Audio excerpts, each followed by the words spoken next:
My beloved child, listen to me carefully.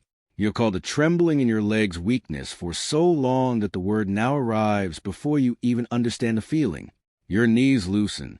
Your breath rises into your chest.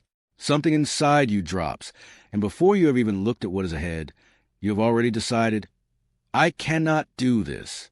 But I want to give that trembling a new name. You are not collapsing. You are climbing. Look at the ground beneath you. It has not been flat for a long time, and perhaps that is why your legs have been shaking. Flat ground does not demand much from you. Flat ground allows you to walk without thinking about every step. But the path I have been leading you along has been rising. Your legs have been working. Your body has been adjusting. Your spirit has been learning how to hold steady on ground that feels unfamiliar. You called it falling apart. I have been calling it growth. You may want to interrupt me and say, Lord, you do not understand. I am not climbing anything. I am barely surviving. I understand. I hear what is beneath those words. You have stopped trusting your own feet. That is the deeper wound. Somewhere along the way, you stopped trusting the ground beneath you.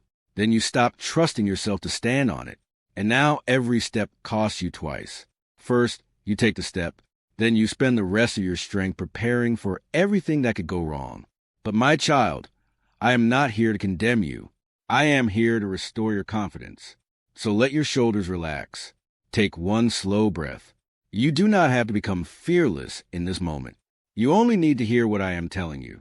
Level ground was never the promise. I have carried many of my children through difficult places, and I did not always remove the mountains before them. Instead, I strengthened their feet. I taught them how to stand on ground they once believed they could never survive.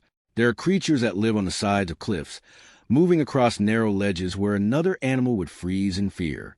They were not given a wider path. They were given feet suited for the height. And I have been doing something similar within you. You keep asking me to flatten the mountain. I have been strengthening your feet. You ask me to change the circumstances. I have been changing you within the circumstances. You ask me to remove the difficult path. I have been teaching you how to walk it. That is why you thought I was silent. I was working in a place no one else could see. I was strengthening the part of you that grips when everything feels uncertain.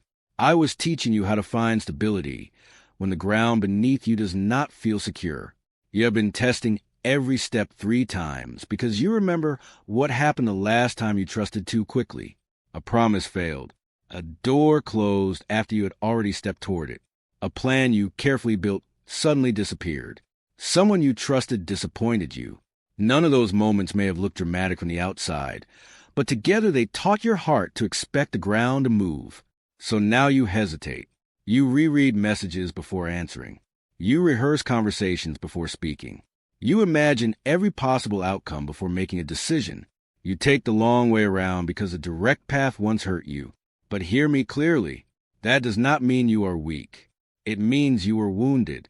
And there is a difference. I am not angry with you for being cautious. Some of your caution protected you. But caution becomes a prison when you begin treating every opportunity as a trap. You have become so determined never fall again that you have stopped allowing yourself to rise.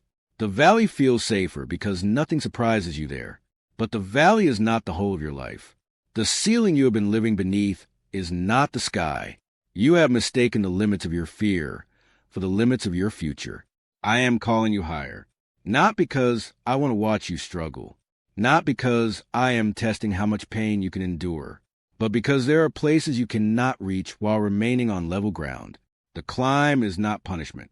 The climb is part of the journey. And I know the difference between a fall and a climb. You may not. Your body may respond to both with trembling. Your heart may race during both. Your hands may become unsteady during both. But I know where I am taking you.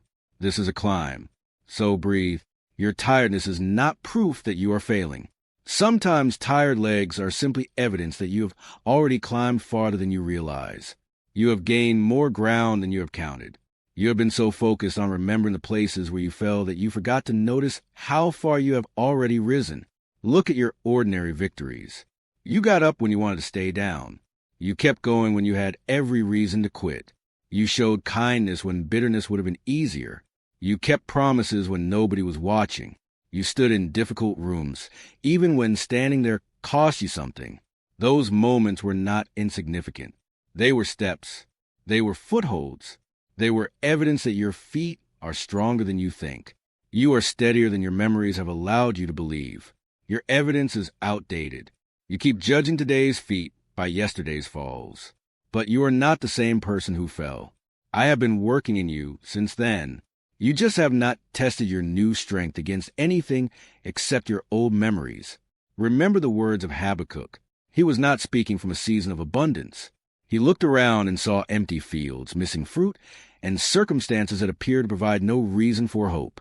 Yet he declared that God was his strength, and that God could make his feet like the feet of a deer, enabling him to walk upon high places. That is the truth I want you to carry. The answer was not simply that the mountain disappeared. The answer was that his feet were strengthened for the mountain. I am not promising you that every difficult circumstance will instantly disappear. I am promising that you do not have to face the height alone. I can strengthen you while you are still climbing. I can give you stability before the circumstances become stable.